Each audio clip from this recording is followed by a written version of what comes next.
কিছু বিচ্ছিন্ন ঘটনা যেগুলো ঘটছে এর পেছনে একটা বড়সড় চক্রান্ত আছে। সমাজবিরোধী হামলা এগুলো বামফ্রন্ট জমানায় প্রচুর ছিল, অন্য রাজ্যে প্রচুর রয়েছে, পশ্চিমবঙ্গে কমেছে অঘটন, আমরা চাই পুরো বন্ধ হোক। কিন্তু অন্য রাজ্য থেকে আমাদের সোনার দোকানে যে ডাকাতি হলো, আপনারা জানেন যখন পুলিশকে ধরতে হলো অন্য রাজ্য থেকে ধরে আনতে হয়েছে, সেখানে গিয়েছিল, ওখানে আবার ডাকাতি ট্রেনিং ক্যাম্প হচ্ছে, সেখান থেকে এসে গন্ডগোল করে আবার পালিয়ে যাচ্ছে। বিহারের জেলে বসে ফোন আসছে, সেই র্যাকেট কাজ করছে।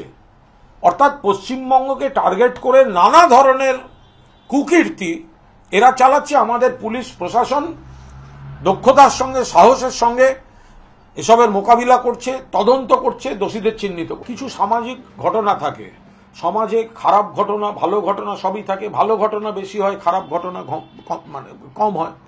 এবং বামফ্রন্ট জমানায়, সিপিএম জমানায় এসব গুলি, ডাকাতি, তোলাবাজি আকছার হতো, অন্য রাজ্যে আরো হয়, তো সেখানে পশ্চিমবঙ্গে অনেক কম হচ্ছে। আপনারা জানেন বাংলার বৃহত্তম সন্ত্রাস বউবাজার বিস্ফোরণ, রশিদ খান 7টা ডন, লালবাজার রাইটার্সের নাকের ডগায় আরডিএক্স বোঝাই বাড়ি উড়ে গেল, শতাধিক হতাহত, তো সে তো সর্বকালীন রেকর্ড।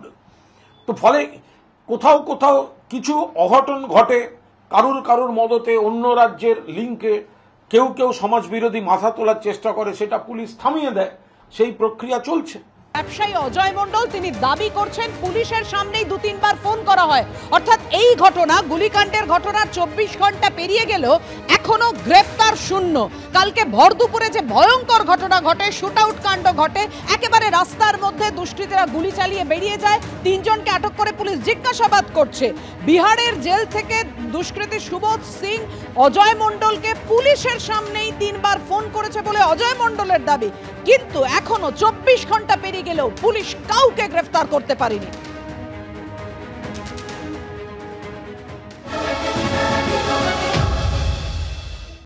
বিজনেস করতে গেলে আমাদের এখানে এখন সবাই এটাই করছে, সবার সাথেই মানে আপোষ করে চলতে হচ্ছে, নাহলে ব্যবসা করা যাবে না।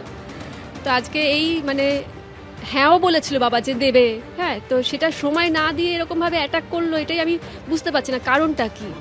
কালকে তো আমি মানে সারা রাত আমাদের কারোরই ঘুম হয়নি, আমি মানে ঘুম ভাঙছে, আমি বাবার দিকে তাকাচ্ছি। কালকে থেকে মানে আমাদের খাওয়া দাওয়া তো নেই, কালকে থেকে মানসিক চাপ যা যাচ্ছে, বাবার সাথে সাথে তো মানে মাও অসুস্থ হয়ে পড়ছে, প্রায় আমারও শরীরটা ঠিক যাচ্ছে না। এরকম এত মানসিক চাপ নিয়ে দেখুন আজকে বাবা ব্যবসা করে মানে আমরা যে চালাচ্ছি, তো ব্যবসাটা শান্তিময় আমরা চালাতেই পাচ্ছি না। আজকে ধরুন এইভাবে ভয়ে ভয়ে বাঁচাও যায় না, ব্যবসাও করা যায় না।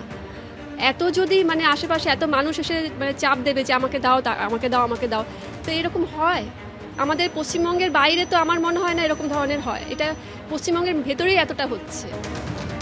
বুঝতেই পারছেন ব্যবসায়ী অজয় মণ্ডলের পরিবার কতটা আতঙ্কের মধ্যে দিন কাটাচ্ছেন তারা।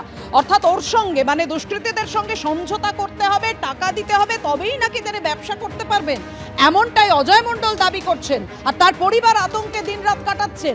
ভর দুপুরে একেবারে কয়েক হাত দূরেই থানা, উল্টো দিকে পুরসভা, আর একেবারে ওই গলিতেই স্কুল রয়েছে। স্কুলের ছাত্রছাত্রীরা অন্যান্য দিন হলে, শনিবার না হলে সেখান থেকেই যাতায়াত করে, আর সেই সময় ভয়ঙ্কর শুট আউটের ঘটনা ঘটলো।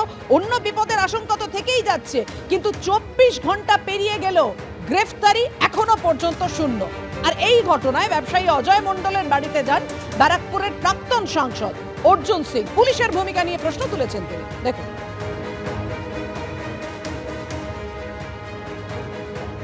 অজয়দা করে 8খানা গুলি চলল, উনি তো আগেও পুলিশকে বলেছেন, তা কি নিরাপত্তা উনি?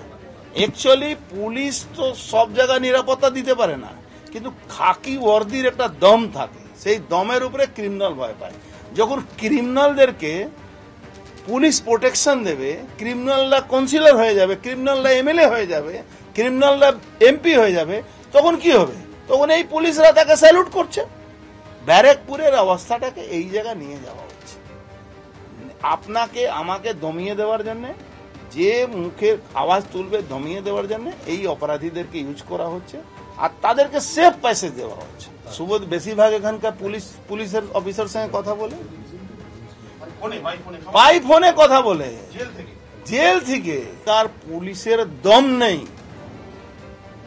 পুলিশ যদি শক্ত হয় এই অপরাধীরা 2 মিনিটের মধ্যে এখান থেকে ব্যারাকপুর কেন বাংলা ছেড়ে পালিয়ে যাবে।